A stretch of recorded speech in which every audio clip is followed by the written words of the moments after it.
지금부터 시작하도록 하겠습니다. 우리 회장님께서 나오셔서 인사말을 좀 해주시고 해주시면 되겠습니다. 네, 부탁드리겠습니다. 최근에 학회의 동향이라든지 또 이렇게 학회를 어떤 방향으로 이렇게 해 오시고 가실 건가에 대해서 아마 회원분들께 인사말을 하시겠습니다.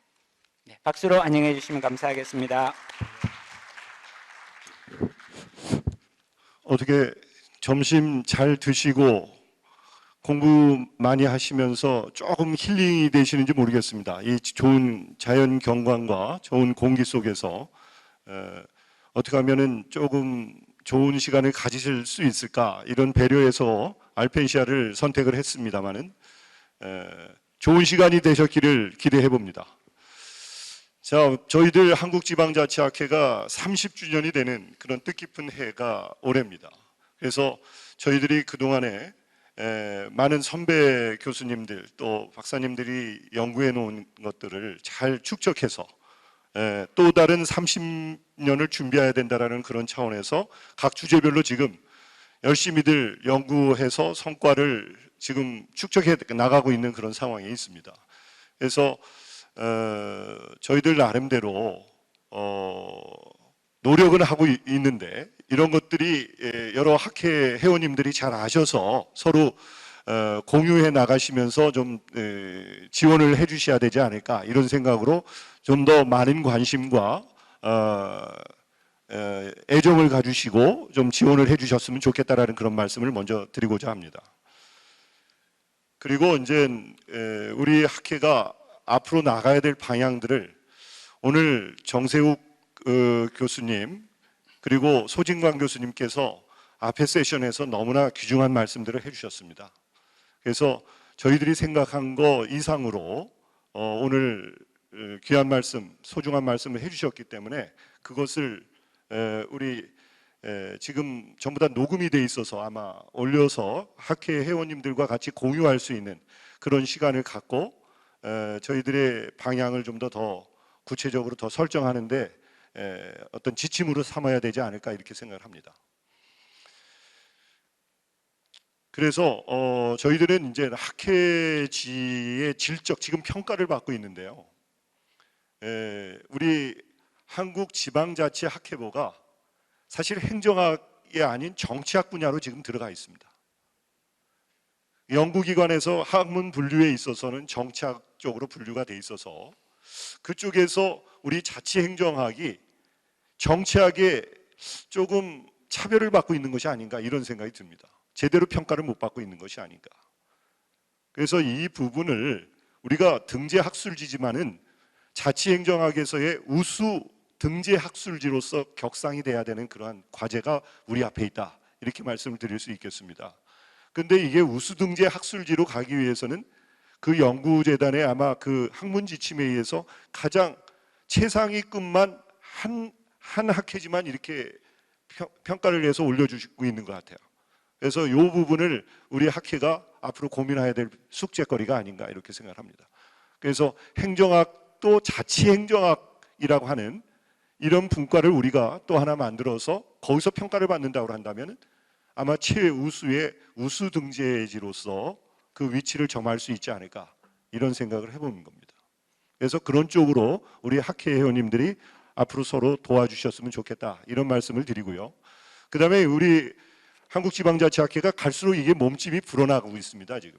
그래서 많은 행정학자들이 또 다른 분야 학자분들께서 참여를 하고 계셔서 기존의 임원진들 구성 가지고서는 그 제한되어 있는 그 규정되어 있는 그런 인원수 가지고서는 학회 운영이 어렵다고 판단이 돼서 제가 좀 더 그 규율을 좀 더 이걸 넓히는 방향에서 우리가 접근을 해 나가야 되겠다 해서 행정안전부하고 아마 상의를 해야 될 부분이고요. 그것을 학회 의원님들하고 함께 논의해서 나가야 될 부분이라고 생각을 하고 있습니다. 그래서 그런 상황을 우리 지금 변하고 있는 우리 한국지방자치학회의 환경에 대해서 여러분 우리 회원님들이 공유하셔서 서로 그 지혜를 좀 좋은 의견을 주셔서 지혜를 함께 공유해 나가는 그런 학회가 되기를 바라겠습니다. 자, 앞으로 제가 해야 될 역할은 열심히 봉사하는 일입니다. 그래서 학회 회원님들이 말씀하시는 건의하시는 내용들을 철저히 저희들이 받아들여서 그것을 정책화해서 우리 한국지방자치학회가 크게 발전해 나가는데 제 소임의 역할을 다할 것이라고 하는 것을 다짐해 드립니다.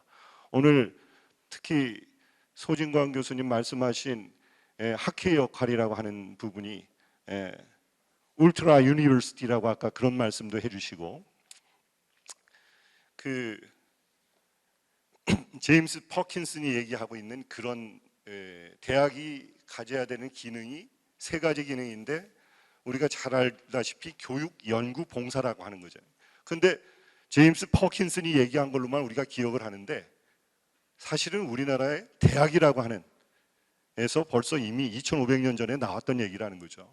그래서 대학지도 명명덕이라고 하는 그런 내용에서 우리가 세 가지 교육, 연구, 봉사의 역할을 찾아낼 수 있는 것이 아닌가. 그래서 앞으로 우리가 연구도 중요하지만 교육 문제에서도 더 신경을 써야 될 것이고 봉사 역할을 더 해나가야 될 부분이 아닌가. 이런 생각을 해보면서 또 정세욱 교수님께서 제시한 우리 학회가 과거에 정말 대한민국이 자치분권이라고 하는 것이 정치적으로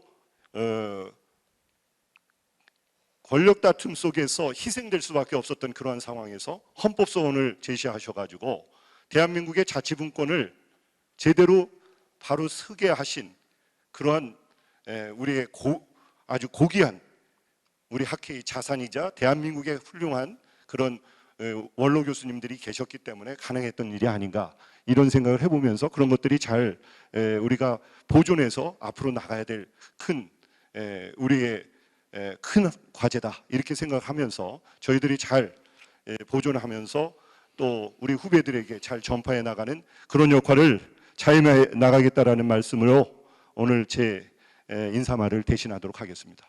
고맙습니다. 네, 감사합니다. 우리 학회 회원으로서 학회의 이 나아갈 방향이나 또 과제들에 대해서 같이 공유할 수 있는 그런 시간을 가졌던 것 같습니다. 다음은 일본 지방자치학회장이신 그 시라 후지 전수 대학교 교수님이십니다. 나오셔서 인사말을 해 주실 때 일본의 자치분권 이야기도 좀 들었으면 좋겠습니다. 박수로 환영해 주시면 감사하겠습니다. こんにちは。日本地方自治学会の一応理事長を務めております白藤と申します。この度日韓交流シンポジウムにお招きいただきましてありがとうございました。少しお時間をいただけるということで、お話しさせていただきます。日本はですね、皆さんご存知のように第二次世界大戦で敗戦をいたしまして二度と戦争をしない国にしたいと、あるいは占領軍によっては押し付けられたという説もありますがしたいということで憲法の中で憲法を制定する過程で大事な2つの視点がございました。一つは忌まわしい戦争に向かった日本を二度と戦争させない国にするために非軍事化をするということでございます。でもう一つはその戦争に向かった日本はなぜそうなったのかということを振り返ると中央集権的な意思決定システムが問題であったと。当時内務省というところが国内行政のすべてを掌握しておりこれが軍部と結びつくことによって戦争に向かってしまったというそういう反省でした。で前の方非軍事化は憲法9条の戦争放棄につながってまいりますし後の方中央集権的な国家を分権国家にというのは地方自治の憲法保障につながってまいります。憲法は、日本国憲法は92条から94条まで、たった4か条なんですが、当時は珍しくですね、憲法で明文でもって地方自治を保障した内容になっております。ただ、高らかに地方自治を憲法で保障したにもかかわらず、実際にはそれを具体化する法律である地方自治法の中ではちょっと難しいんですが、基幹委任事務の制度、基幹委任事務の制度が、はめ込まれ、そういうくさびを打ち込まれですね、同時にそのことは国の仕事事務を地方公共団体が執行する場合には、知事だとかあるいは市町村長が国の下級行政機関になってしまうという、大変集権的な構造の中にある仕組みでした。ずっと批判されてきたんですが、1999年にようやく地方自治法の大改正が行われて、基幹委任事務の廃止と国の関与の法制化が行われました。でこれによって我が国は、日本は最低限憲法が保障する地方自治を具体化する仕組みとして地方自治の体裁が整ったと言っていいだろうと思います。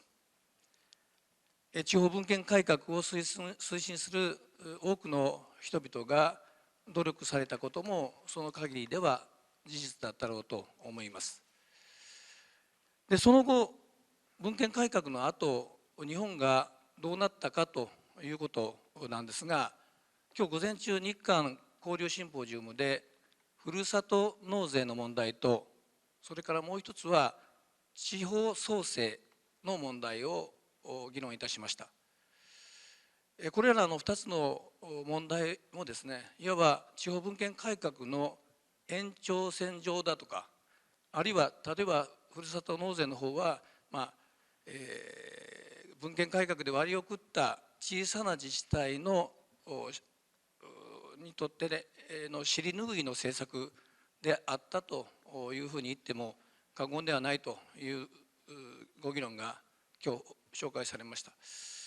で地方創生の方なんですが、地方創生についてはいい面ももちろんあるんですが、残念ながら、現在のところですね、どうも地方公共団体の方から手を挙げなさいとか提案しなさいというふうに中央が募って、中央が認めたものに、財政支援等の支援を行うというものになっていて、本来の地方創生になっているのかなという、そういう悩みがございます。でその地方分権改革はそういう状態が現状、残念ながら現状かなというふうに私は個人的に思ってるんですが、地方分権改革、そして地方自治法の改正でもって実現されるはずであった国と地方公共団体が対等関係なんだよ、対等で協力する関係なんだよというですね、その地方自治法の改正の理念が現在問われている問題がございます。皆さんご存知かどうか分かりませんが、沖縄県の辺野古というところに大変美しい海と自然があるところなんですが、そこに米軍基地を新たに作るという大問題です。普天間という基地があるんですが、これが現在世界で一番危険な基地だと言われているので、そちらを廃止する代わりに新しい基地を提供しなさいというアメリカの要求に応えたものです。ところが、その今申し上げたように沖縄県民にとっては宝の海とも言われる辺野古沖大浦湾の海を埋め立て、サンゴを潰し、貴重なサンゴを潰し、ジュゴンを蹴散らし、やんばるの森に影響を与える、そういう大規模な新基地については沖縄県民の民意は反対でほとんどが固まって今日まで来ました。もちろん日本政府はそれに対してはいろいろと懐柔策を講じてくるわけですが、幸い尾長武というですね、気概のある知事が一貫して反対をしてきました。辺野古の海を埋め立てるのは国内法で言いますと公有水面埋め立て法という、公の有する公有水面埋め立て法という法律で、都道府県知事が埋め立てしてもいいよという免許だとか承認の権限を持っております。これも地方分権改革の成果の一つなんですが、埋め立てていいよということを国に対しても承認をする権限を地方公共団体の長である知事が持っており、それは自治事務として行われるということでございます。間違えました。法定受託事務として行われるということでした。で、法定受託事務というのもですね、地方公共団体の事務の一つですから、地方公共団体の自治権の行使として行われるわけですが、それについて、尾長知事は自分の前の知事が補助金につられて承認をしてしまった、沖縄の環境や自然を台無しにしてしまう、沖縄の県民を命や平和の危機にさらしてしまうということで一貫して反対し続け、ついに、承認、埋め立てしてもいいよという承認を撤回するという決意をし、7月の末に発表しました。ところがそれから1週間ほど経った時に急逝されました。突然亡くなられました。尾長知事は辺野古に基地は作らせないという強い意志を貫いてきたのですが、その意志を果たさず亡くなってしまうという不測の事態が起こりました。その後その意志を継ぐという意味で沖縄県の幹部たち、副知事たちがまさに今日埋め立て承認を撤回する、取り消しをするという記者会見が4時から行われます。地方分権改革で国と地方は対等だというふうに理念的には謳ったんですが、残念ながら日本の地方分権の実態はいまだに国にとって大変大事な問題であればあるほど、それは国の専権事項なんだということで、国があたかも地方公共団体を自分たちの下級行政機関かのごとく取り扱っている現状がございます。こういう状況にあるにもかかわらず、残念ながら地方分権改革を推進してきた論者たちは 99.9% 黙った状態でおります。個人的には何が地方分権改革だというふうに怒らざるを得ないんですが、残念ながらこれも実態でございます。これから国と沖縄の問題がどのように進捗していくかはよく分かりませんが、差し当たりは9月30日に尾長知事の後継知事を選ぶ選挙が行われます。沖縄の地方自治の問題なんですが、日本の地方自治の未来を占うことができる選挙になろうかと思います。遠い日本のことですが、近くの日本のことですが、関心を持っていただければ幸いです。でもう一つですね、今のは僕にとって最大の関心事であり、僕にとって地方自治法を45年ぐらい勉強してきた者にとってはですね、どうしても譲れないイシューなんですが、日本の地方分権、地方自治の将来は2040年頃までに大きく変化しそうです。今日の午前のセッションの中でも牛山先生が自治体戦略2040構想委員会というところの中身を少しお話しされました。2040年に日本はいわゆる団塊ジュニアという団塊その塊として人口がその年代で多い団塊ジュニアのが65歳以上の高齢を迎えます。1億人の半分以上が65歳以上になるというデータもございます。政府としては黙っておれないなということはよくよく承知するんですが、じゃあその時に地方公共団体地方自治をどうするんだっていうのが省庁で申し上げると日本の総務省の喫緊の課題です。総務省が作ったこの構想検討会2040はですね、そこで大きく4つの問題を掲げております。一つは地方公共団体、今のままではお金がかかるし立ち行かない、少子高齢化の中で行政そのものが成り立たない地方自治体が消滅するということを前提にして、大胆な効率化が第一、そして地方公共団体、特に小さな自治体の行政は標準化をし、確一化する、標準化をし、標準化をするだけではなくて、それをアウトソーシングする、外に投げ出す、民営化等ですね。そして小さな自治体、投げ出した自治体同士はネットワークでつながる、ネットワーク化ということが掲げられています。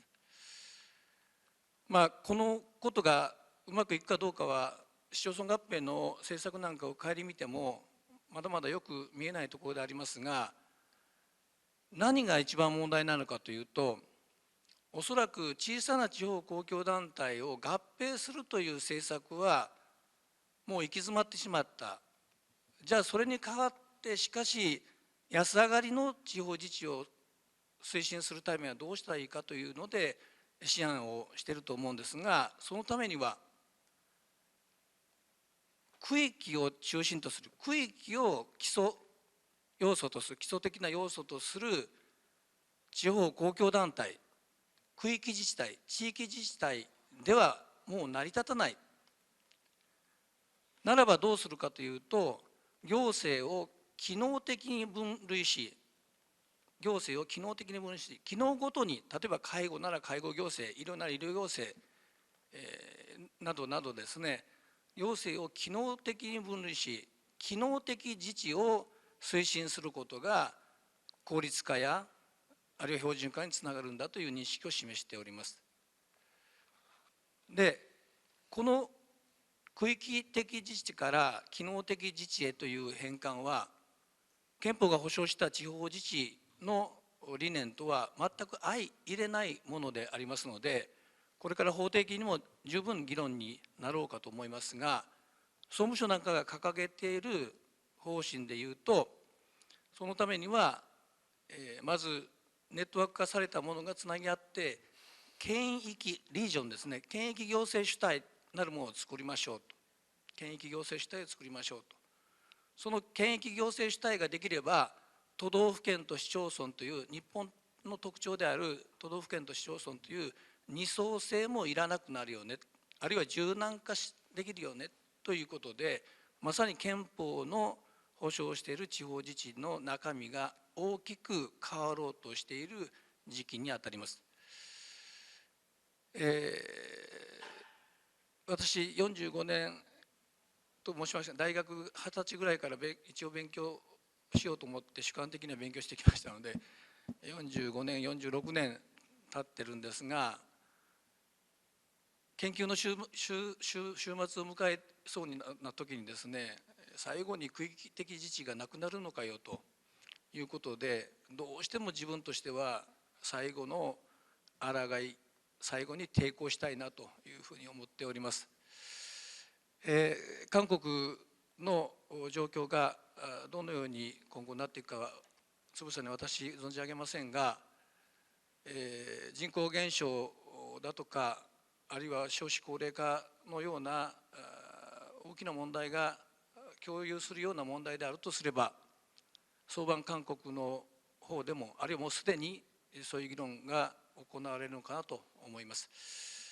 どうぞ今後ともですね、日韓の地方自治学会が相協力し、もっと議論をし合ってですね、より良い文献、より良い自治を目指していきたいと思います。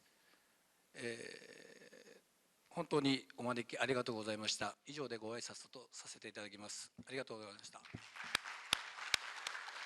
네, 감사합니다. 그 일본 지방자치학회장께서 일본의 지방자치가 어디로 나아가야 되느냐에 대한 고민에 대하여서 크게 한 두 가지 정도를 얘기를 해준 것 같습니다. 하나는 그 분권 개혁에 의하여서 중앙과 지방이 대등한 관계가 되었다고 했는데 오키나와 사례나 보면 대등하지 않더라. 지금 이 문제 얘기했고요.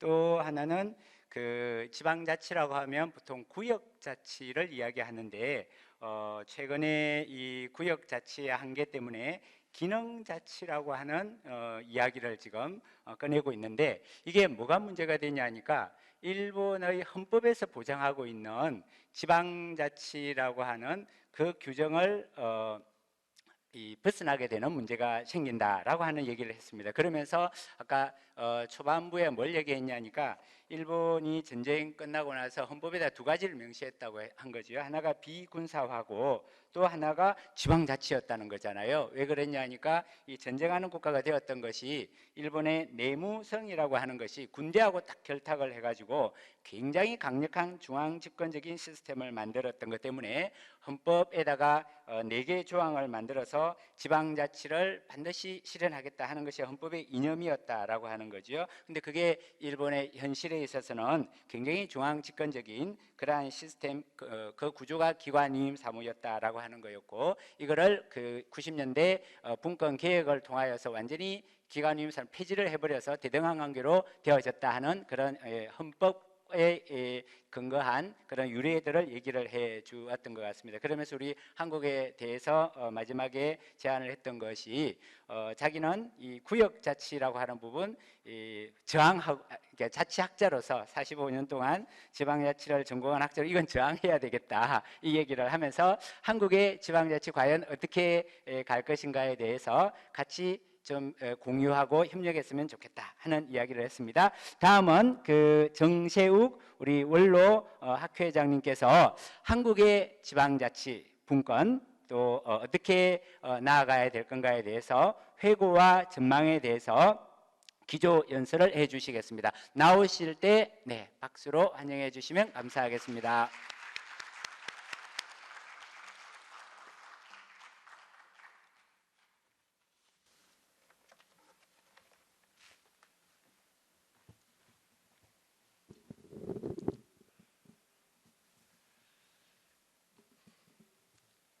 네, 오늘 그 매우 아주 의미 있는 자리인 것 같습니다. 우리 한국과 일본의 지방자치를 좀 비교해 보기도 하고, 특히 그 양자를 비교해 봄으로써 우리가 앞으로 나갈 수 있는 방향을 정립하게 되는 아이디어를 얻을 수 있는 그런 기회라고 생각을 합니다. 오늘 그저 발표를 해주신 그 히라우치 이사장님 우선 감사드리고, 오늘 또 특히 감사한 것은 그 참석하신 분 중에서 와세다 대학의 그 고하라 타카하루 교수님은 제가 1995년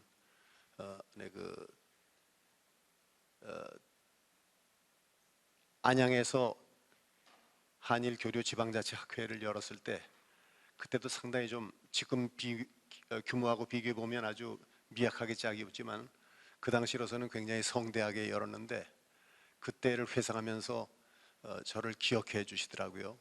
그래서 상당히 아주 의미가 있었다고 생각합니다. 지분권의 회고와 전망, 어디부터 얘기할 것인가 참 고민을 좀 했습니다만, 역사적으로 보게 되면 우리가 1952년부터 지방자치했던 것은 논외로 하고 대체로 13대 노태우 대통령 때부터 지방자치가 싹트지 않았는가 생각합니다.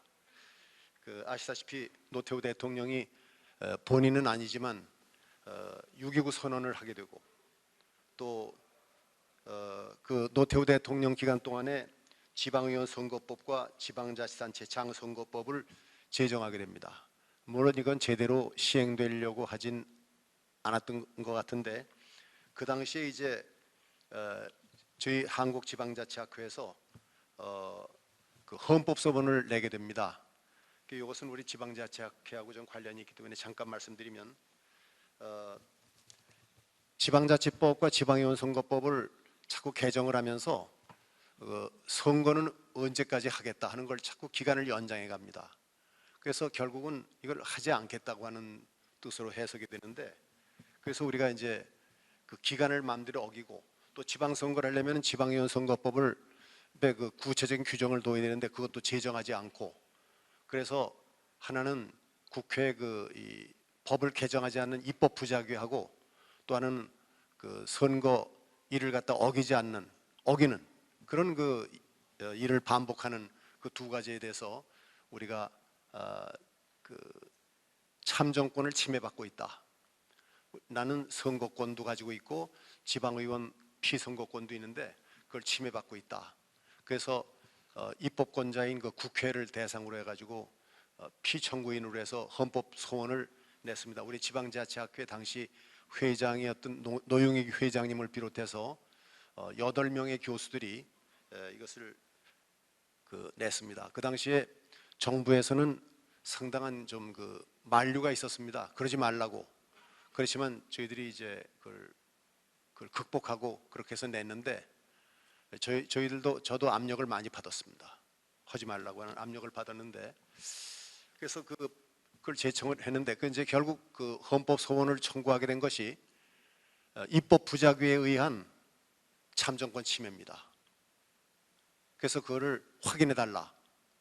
위헌이라는 것을 확인해 달라. 그리고 조속한 시일 내에 선거법을 만들어 가지고 지방의원 선거를 하게 해달라. 이런 것이 목적이었습니다. 이게 이제 발의가 되니까 그때까지 미루고 있던 그 정부하고 국회에서 움직임이 빨라졌습니다. 아마 헌법재판소에다가 문의했던 것 같은데 이게 저희들이 주장한 것이 너무나 당연하고 뭐 어떤 쟁점의 어떤 논의가 될 여지가 없기 때문에 그걸 그대로 이제 인정할 수밖에 없다. 이런 분위기가 되니까 그러면 헌재에서 그런 그 결정이 나오기 전에 우리가 하자 이렇게 됐던 것 같습니다. 그래서 그때부터 입법이 굉장히 빨라져 가지고 지방의원 선거법, 장선거법, 지방자치법 이것을 이제 국회에서 만장일치로 통과를 시키고 뭐 이런 과정을 거치면서 1991년도 6월 30일까지 의회를 구성하겠다. 이래서 그 헌법에서 헌재에서 소원이 결정이 나오기 전에 그거를 하자고 하는 의미에서 기초의원 선거를 갖다가 3월 27일 날 미리 앞당겨서 합니다. 그리고 이제 광역의원 선거는 6월 20일 날 하게 되고요. 그렇게 해서 결국은 지방선거를 하게 됐습니다. 저희들은 그 당시에 이런 생각을 했습니다. 다른 지방자치에 관련이 있다고 하는 뭐 한국정치학회라든가 이런 데서는 뭐 아무 대응도 안 하고 그냥 그저 방관자로 있었는데 우리 자치학회가 나서서 열심히 했습니다. 그래서 싸워서 이렇게 쟁취했습니다. 일부에서는 뭐 김대중 전 야당 총재죠. 그 당시에 야당 총재가 지방선거 안 하면 난 안 된다고 해가지고 단식 투쟁을 하기 때문에 의원 선거법을 만들어 가지고 선거를 하게 됐다 이렇게 얘기를 하는데 사실은 그건 아니고요. 이 헌재에서 결정이 나오게 되니까 그 전에 미리 하자 이렇게 해서 이제 하게 된 겁니다. 거기에 노태우 대통령이 내가 그래도 6.29 선언도 하고 그랬는데 그래도 내 임기 동안에 뭐 지방의원 선거 뭐 별건 아니지만 그래도 그거라도 좀 해야 체면이 쓰지 않냐 이렇게 뭐 압력을 넣었다고 하는 그런 얘기도 있는데 어떻든 그런 분위기에서 우리 자치학회가 앞장서서 지방자치 실시를 이룩해냈다 하는 것을 우리는 자부로 가질 수 있을 것 같습니다. 그다음에는 이제 뭐 김영삼 정부, 뭐 김대중 정부 쭉 나옵니다만 그 한 가지 공통점은 지방 자치를 하겠다 하는 얘기들은 대개 공약을 합니다. 하는데 실질적으로 보면은 오히려 정당 공천을 갖다가 과거에는 그 기초에는 안 하겠다라고 했다가 나중에 기초도 자치단체장은 또 공천제를 하겠다. 또 2005년도에 가서는 지방 기초의원까지도 정당 공천을 하겠다. 이렇게 해서 지방자치를 그 좀 조회하는 그런 오히려 입법 조치를 했기 때문에 실제로 대통령의 그 공약이나 말과는 실제 이루어지는 그 과정은 상당히 달랐다 하는 것을 볼 수가 있습니다. 그리고 이제 노무현 대통령 때 와가지고는 특징이 지방분권이 그 16대 노무현 대통령의 그 선거 때를 전후해가지고 최대 이슈로 나타나게 됩니다. 그 당시에 국토의 불균형 발전이다, 서울의 집중, 이것이 특별히 논의가 많이 됐습니다. 그래서 이거 이제 해결할 수 있는 것은 지방분권밖에 없다, 지방자치에서 지방분권하는 것밖에 없다, 이런 논의가 나왔기 때문에 거기에 따라서 이 지방 발전을 위한 이 장밋빛 공약들을 많이 내놓고 정치인들도 지방분권에 대한 논의를 많이 합니다. 그렇지만 이 학계와 자치단체가, 사회단체가 앞다퉈 나서 가지고 이제 각 정당과 후보에게 지방분권에 대한 그 공약을 제시하라, 뭐 요구가 그 당시에 많았는데, 그러나 말은 그렇게 했지만 사실은 실질적으로는 별로 진전된 것이 없다. 다만 노무현 대통령 때의 특징은 이 지방분권법이라고 하는 걸 만들었죠.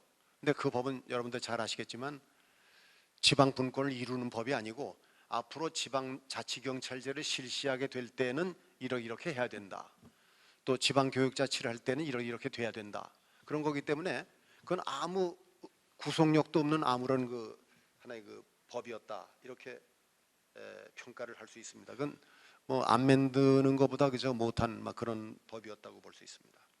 그다음에 이제 2005년도에는 결국 모든 지방 기초단체에 대해서도 전부 정당 공천제를 허용하게 되고, 그래서 오히려 소위 후보를 갖다가 민주적 방법으로, 유럽 제국처럼 민주적 방법으로 당원 투표에 의해서 후보가 결정되는 그런 상향적 공천이 아니고 국회의원이 하향적으로 후보를 지명하는 그런 상태에서 정당 공천제가 나타남으로써 오히려 지방자치는 점점 더 뒤로 밀리고 오히려 후퇴하는 그런 분위기로 나갔다는 것을 볼 수 있습니다. 그다음에 이명박 대통령 때는, 이명박 정부에서는 그 지방분권의 확대를 갖다가 정권 초기에는 100대 국정과제 중에 하나의 중심 과제로 선정을 했습니다. 대통령직 인수위원회 그 당시에 보면 그런 게 나와 있는데, 뭐 얘기는 그렇게 됐지만 실질적으로는 지방 분권화되거나 뭐 정부의 기능을 지방으로 이양하는 그런 거에 대해서는 거의 진전이 없었다. 오히려 중앙정부의 편중 현상이 점점 더 사무 편중 현상이 지속이 돼가지고 그래서 오히려 문제가 더 커졌다, 이렇게 볼 수 있습니다. 박근혜 정부 때는 지방분권과 지방자치에 대해서는 큰 쟁점이 부각된 바는 없습니다. 그럼에도 여야 대통령 후보는 그 당시에 정당 공천 배제 의견에 대해서는 일치를 받습니다. 새누리당 박근혜 후보는 기초선거 정당 공천 전면 배제를 약속을 했고, 그 당시에 민주당 문재인 후보는 기초의원 선거 정당 공천의 적극적 배제 의사를 밝혔습니다. 장에 대해서는 별도였고요. 그러나 이제 정치권들이 자기 이해관계를 주장하면서 결국 그런 논의는 있으나 마나한 그런 것으로 끝났습니다.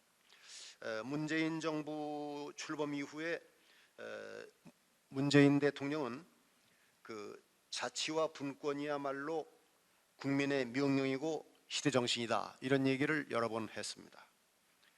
그리고 지방분권 개헌을 추진하겠다. 자치입법권, 자치행정권, 자치재정권, 자치복지권을 헌법화하겠다 이런 얘기도 했고요. 그래서 이제 2018년 즉 올해 3월 달에 헌법 개정안을 발표하게 됩니다. 근데 이 헌법 개정안에 대해서는 여러 가지 이념적인 논쟁도 많이 있었지만은 이 안에 보면은 이 긍정적인 면도 있고 부정적인 면도 있었습니다. 예를 들어서 긍정적인 면을 한두 가지 본다면 지방 정부의 자치권은 주민으로부터 나온다. 뭐 이런 것도 넣어놨고요. 또 주민은 지방 정부를 조직하고 운영하는 데 참여할 권리를 가진다. 상당히 아주 좀 앞서가는 듯한 얘기고요. 그다음에 사무를 배분하는 데 있어서 기초단체 우선의 원칙 이거를 헌법에다가 안으로 규정을 했습니다. 그다음에 사무를 위임할 때는 위임하는 비용을 국가 또는 다른 위임 권한 지방 정부가 부담한다. 그런 규정도 뒀고요. 막 그런 것들이 있는데 또 부정적인 내용들이 있습니다. 예를 들어서 지방 정부의 종류, 지방 정부에 관한 중요한 사항은 법률로 정한다. 이 법률로 정한다고 하게 되면 여러분들 아시겠지만 우리나라에서는 제대로 된 게 없습니다. 국회에서 법률로 정한다면 전부 국회의원들의 이기주의 때문에 정치권의 당리당략 때문에 이게 지방자치를 저해하는 쪽으로 됐지 지방자치를 긍정적으로 하는 쪽으로 이루어진 것은 거의 없습니다. 그래서 이제 이것은 법률로 정한다고 하는 것은 얼뜻 보기에는 아주 괜찮은 것 같지만 사실은 과거의 경험에 비춰본다면 타당한 헌법 규정은 아니다. 오히려 정치권이 손을 대려고 하더라도 지방자치를 최소한도로 보장할 수 있는 제도적 장치만큼은 헌법에다 규정을 해야지 이걸 법률로 위임해버리는 것은 안 된다 이런 얘기죠. 그다음에 또 한 가지는 이게 이제 문제인데요. 지방 정부의 조직과 운영에 관한 기본적인 사항은 법률로 정하고 구체적인 내용은 조례로 정한다. 이런 것도 소용이 없습니다. 법률로 정하고 구체적인 내용은 조례로 정한다. 이렇게 해버리면 다 그냥 구체적인 것까지 전부 법률로 정하기 때문에 과거의 경험에 의하면 조례로 정하는 것은 거의 없게 됩니다. 그래서 이건 잘못된 것이다 이렇게 보고요. 또 하나는 아주 가장 잘못된 것은 이런 게 있습니다. 지방자치단체 조례 제정권을 규정하면서 다만 권리를 제한하거나 의무를 부과하는 것은 경우 법률에 위임이 있어야 한다. 여러분들 잘 아시죠? 현재 지방자치에 관한 그 법 중에서 지방자치법 제22조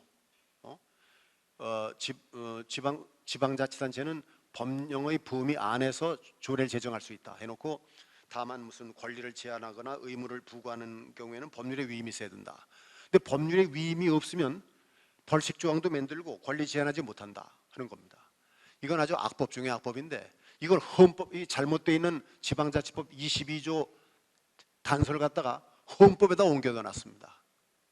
이 한 조문으로 해서 우리 문재인 정부가 만든 헌법 개정안은 이거는 지방 분권을 위한 헌법 개정이 아니다. 이렇게 이 한 조항 때문에 단정적으로 얘기할 수 있는 그런 정도가 되겠습니다. 또 하나는 이제 그런 것들이 있는데 어떻든 이제 그래서 그 후에 이제 자치분권위원회라고 이제 이 과거에 박근혜 정부에서 만들었던 지방자치발전위원회를 갖다가 다시 자치분권위원회로 바꿔가지고 지금 열심히 노력을 하고 있습니다. 우리 김순훈 부위원장이 아주 열심히 노력을 하고 계신데 어느 정도 성과가 있을지 모르지만 앞으로 이것은 두고 볼 일입니다. 그런데 그래서 현재 과거에 정부가 쭉 이렇게 여러 가지 대통령 후보들의 공약 등등 여러 가지를 볼 때 지방 분권을 많이 하겠다는 약속은 했지만 실질적으로 이루어진 것은 거의 없고 지방 정부의 자치권은 매우 아주 미약한 그런 실정입니다. 그런데 이와 같이 그럼 지방 분권을 제약하는 요인이 뭐냐? 우리가 요인을 좀 알아야 될 것 같습니다. 요인을 알아야 그 원인을 근본적으로 해결해서 할 수 있는 방법을 찾게 되는데요. 제일 먼저 볼 수 있는 게 통치권자의 지방 분권의 의지가 희박하다 하는 겁니다.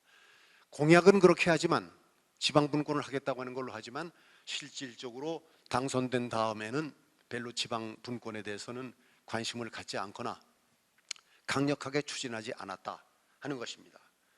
그래서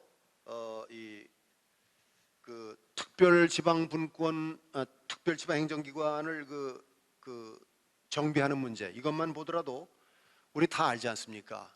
특별지방행정기관 중에서는 예를 들어서 전국적인 공통성, 고도의 기술을 요하는 그런 것들,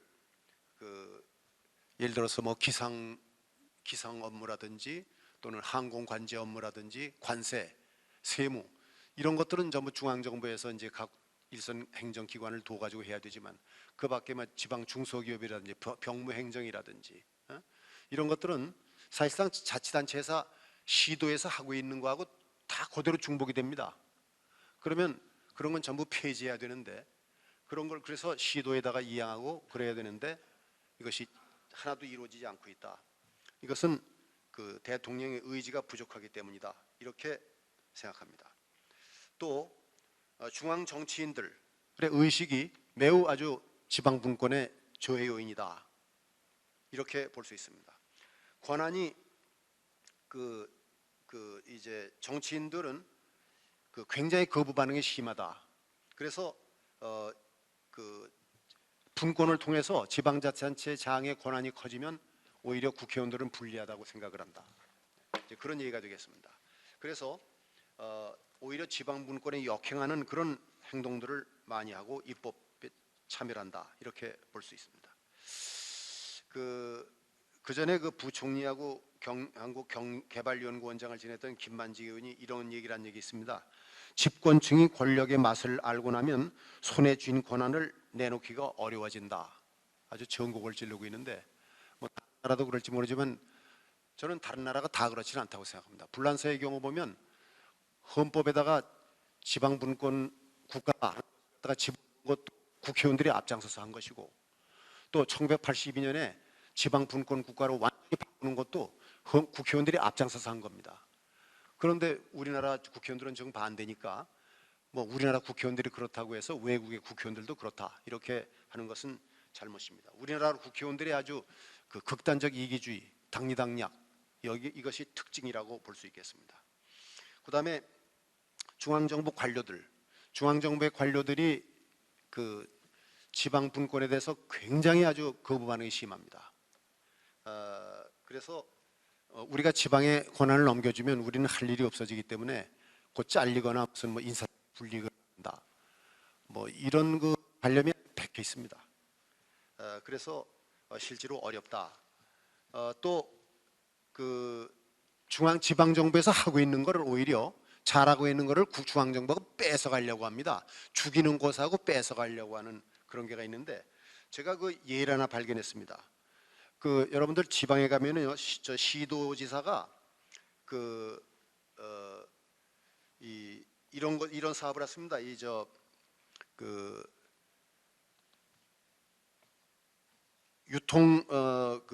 유통기관을 갖다가 이제 관장을 하면서 말이죠. 물류시설 개발 실수요 검증을 합니다. 그래서 건설교통부가 이제 국토교통부가 만약에 이 전체 우리나라의 물류시설이 몇 개가 필요하다, 그러면 그거를 시도별로 똑같이 할 수가 없죠. 시도에 따라서 물류시설이 많이 필요한지 뭔지 하는 게 다르기 때문에 시도에다가 권한을 줘가지고 시도에서 판단해가지고 물류시설을 나눠주는데, 이거를 2014년 6월 달에 말이죠, 법을 개정해가지고 도로 국토교통부에서 우리가 직접 하겠다, 이렇게 해서 그걸 뺏어갔습니다. 왜 뺏어갔다 그러냐? 가져가야 이유가 하나도 없는데, 그래가지고 거기 가서 이제 그걸 하고 있는데 제대로 못 해가지고 이게 획일적으로 하다 보니까 각 시도별로 물류시설이 많이 필요한 데가 있고 안 한 데가 있고 이렇고, 근데 결국 이런 걸 다 무시하고 하다 보니까 굉장히 문제가 됩니다. 내가 한두 가지 예를 들겠습니다. 이 판이 있으면 좀 보여드리면 좋겠는데, 그래가지고 위원회를 만들어서 실수요 판정하는 걸 만들었는데 이런 겁니다. 이제 위원들이 평가를 하는데, 어떤 평가는요, 입지 수요가 타당하냐 아니냐, 여기가 입지가 타당하냐 하는 거를 갖다가 이제 120점이고 사업자로서 이 사람이 할 능력이 있느냐는 걸 판단하는 게 120점인데 그걸 7명 중에서 6명의 위원이 참석을 해가지고 심사한 결과가 이 국정감사 결과가 드러난 건데 그래서 이것 때문에 그 국토교통부가 대망신을 당한 사례입니다. 그 6명의 평가위원이 말이죠.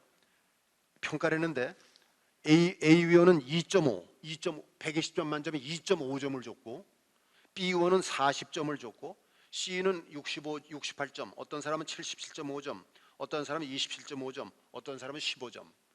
이게 무슨 기준이 이렇습니까? 그래서 엉터리를 갖다 막 놔가지고 집어넣어가지고 물류시설이 뭔지도 모르는 사람들 갖다 놓고 그냥 그렇게 마음대로 한 거죠. 또 사업자 수행 능력이 있느냐 이것도 어떤 사람은 9.3, 33.3, 21.8, 54.3 뭐 이런 식으로 해가지고 돼 있었어요.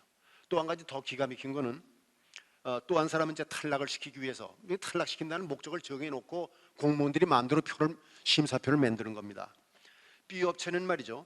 사업자 수요 판단을 하는데 A, B, C, D 5명이 그땐 심사를 했어요. 그런데 각자가 점수를 매겼는데 A도 35점, B도 35점, C, D, E가 5사람인데 똑같이 35점이에요. 그 다음에 또 그 사업자 수행 능력을 했는데 평가했는데 5사람이 똑같이 23.4. 5사람이 다 똑같아요. 그래가지고 이게 드러나니까 위는 어떻게 다르고 아래는 이렇게 똑같으냐 이래가지고 하니까 그냥 국토교통부에서 아주 망신을 당했던 일인데 이러면서 시도권 가져다가 이 지경을 하고 있습니다. 그래서 당장 분권화 시키라고 말이지 뭐 이렇게 한 일이 있었는데 어떻든 공무원들이 이제 중앙정부의 공무원들이 그렇습니다. 그리고 또 한 가지는 지방정부의 그 자치단체 장들과 지방 공무원들의 인식인데요.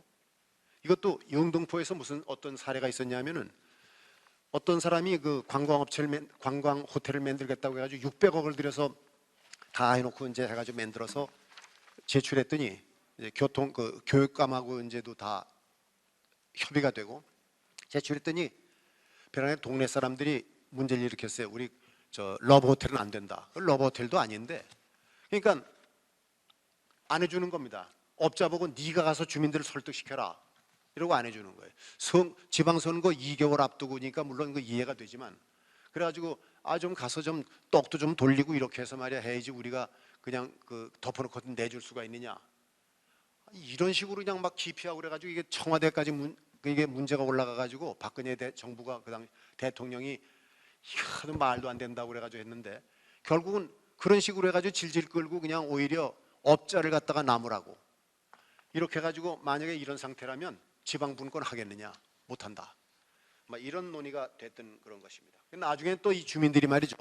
호텔 지면은 우리 주민들의 자식들을 거기에 취직시켜 주겠느냐? 그렇다면 해주겠다. 또 이렇게 바꿔가지고 하여튼 막 그런 문제점들이 많이 있었습니다. 그래서 이제 이런 것들이 전부 지방 분권을 제약하는 요인들이다. 그래서 우리가 앞으로요 지금 이 제약 요인을 다 해결하는 해소하는 방안을 고려하면서 이거를 지방 분권을 추진하지 않으면 이 제약 요인을 극복하지 못하면 안 될 것이다. 이렇게 생각을 합니다.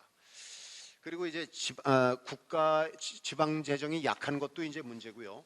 지방 재정이 점점 더 약해집니다, 지금.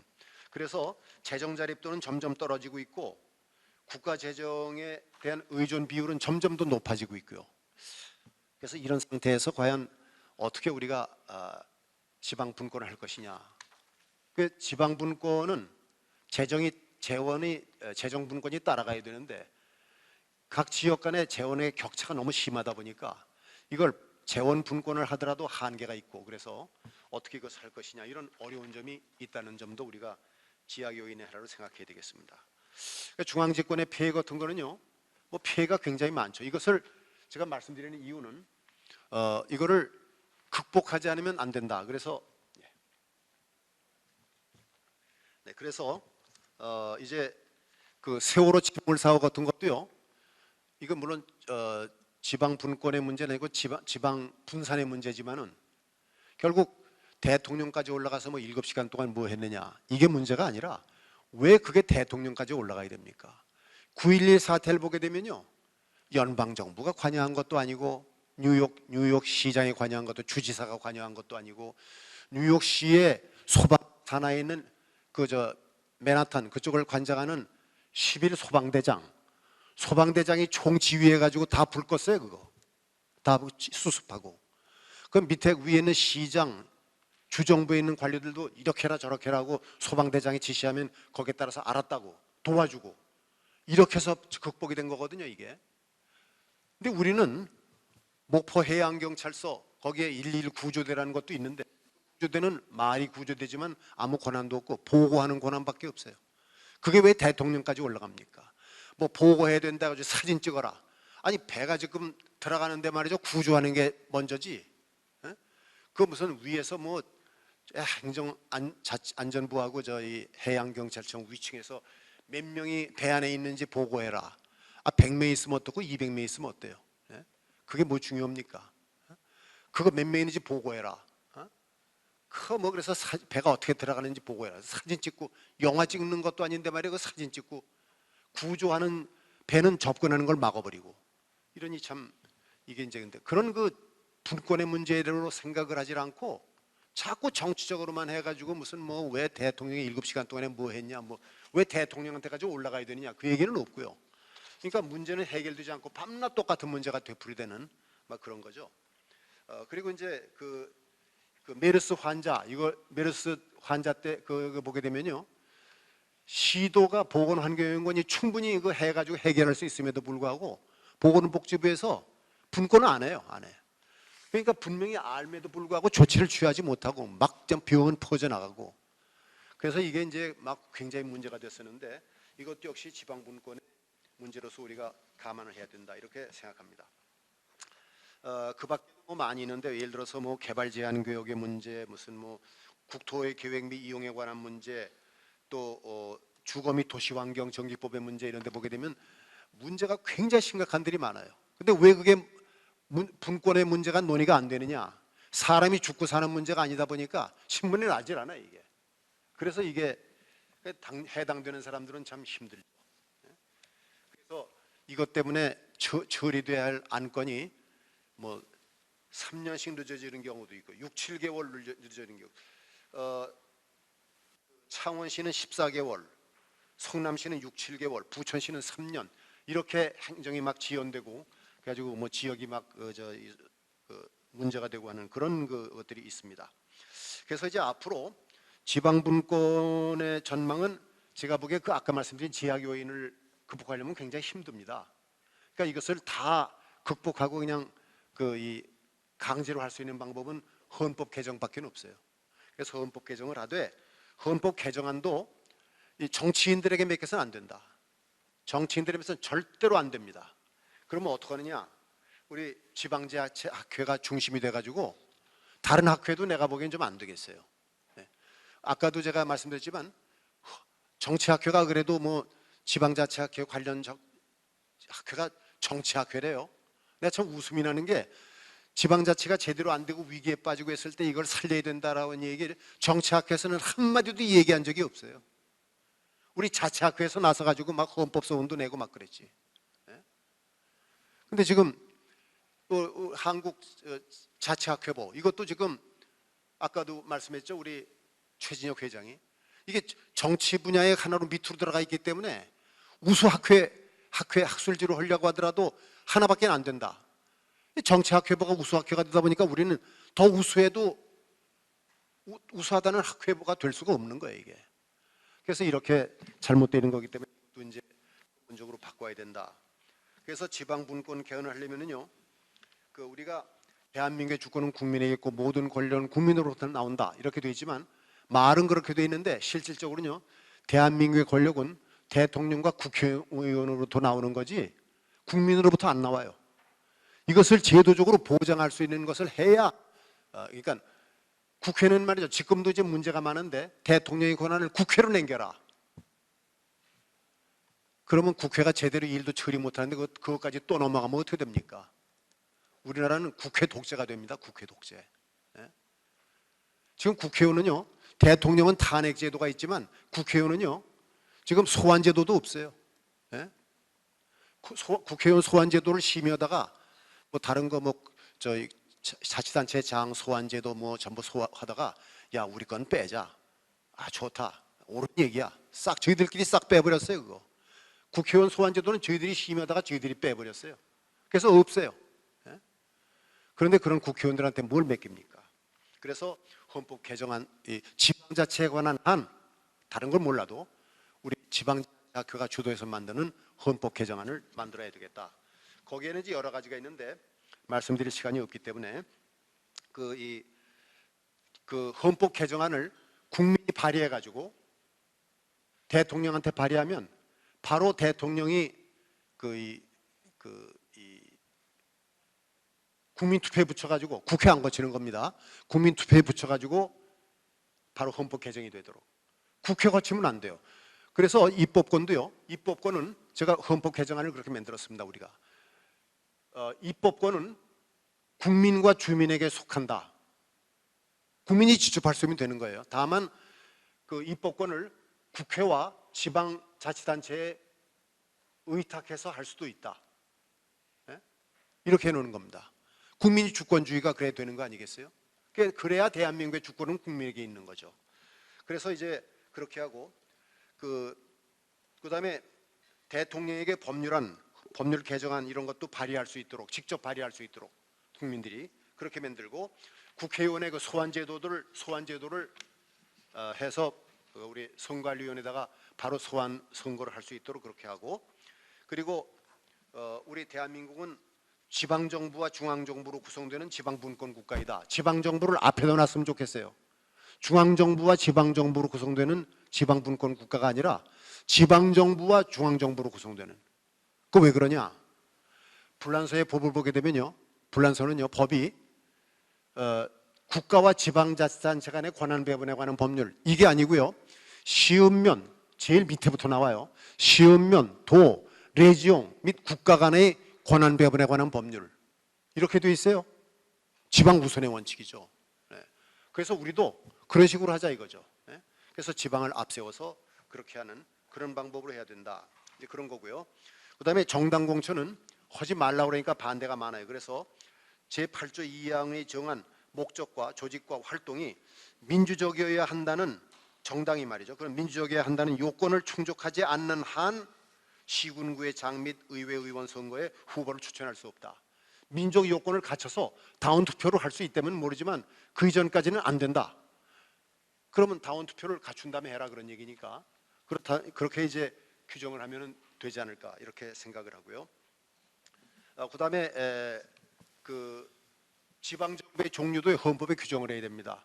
이걸 국회에 법률을 맡겨놓으면 구를 자치단체로 할까 없앨까 저희들 마음대로 이렇게 하기 때문에 그건 안 되고요. 그다음에 조례재정권은 시군 자치구에 대한 것을 일반적으로 전부 헌법에다 규정합니다. 스페인 헌법이 그렇게 돼 있어요. 전부 규정하고 거기서 할 수 없는 거는 광역인 시도에서 뭘 한다는 거하고 여 위에서 할 수 없는 것만 중앙정부가 한다. 이렇게 하도록 하는 그런 방법이 되겠습니다. 그다음에 지방정부 간에는 상호 감독 금지. 시군구하고 시도는 똑같은 지위를 부여하는 그런 겁니다. 서로 감독하지 못하도록 하는 거. 그다음에 상원과 하원을 둔다. 그래서 상원은 비정치로 하고 국회의원 수를 하원은 150명 이하로 하고 상원은 100명 이하로 하고 그렇게 해서 하고 상원은 이 시도에서 시도지사하고 시도의회 의원, 지방의회 의원, 그 시군구 의원 이 사람들이 모여가지고 상원의원을 뽑도록 이렇게 하는 그런 방법으로 하게 되면 상원이 지방의 이익을 옹호하는 그런 것이 되기 때문에 하원에서 마음대로 지방자치를 말살하는 그런 법을 못 만들 것이다. 이렇게 생각을 합니다. 그다음에 이제 지방정부에게 권한과 이것이 재원이 많이 주어지니까 그럴 때는 지방정부는 재정 운영 결과에 대해서 법률이 정하는 바에 따라 책임을 진다. 파산제를 둬야 된다는 그런 겁니다. 권한과 책임만 주고 권한을 주고 재원을 주고 책임 안 지게 하면 안 되기 때문에 파산제도는 저는 필요하다고 봅니다. 네, 그래서 그런 내용으로 되어 있고요. 그래서 대체로 그런 것을 지금 말씀드린 그런 내용으로 하되 이것을 지방자치학회가 주도해서 분권화 지방분권에 관한 자치분권에 관한 규정을 만들어야만 앞으로 지방자치가 제대로 이루어지고 지방분권의 바탕을 둔 국민을 위한 자치가 되지 않을까 이렇게 생각을 합니다. 감사합니다. 네, 감사합니다. 그 학회 차원에서 헌법 개정까지 주도해야 된다라고 하는 내용의 말씀들을 해주셨습니다. 이것으로 임시 총회를 마치도록 하겠습니다. 긴 시간 참여해 주신 회원님들께 다시 한번 감사의 말씀을 드립니다. 감사합니다.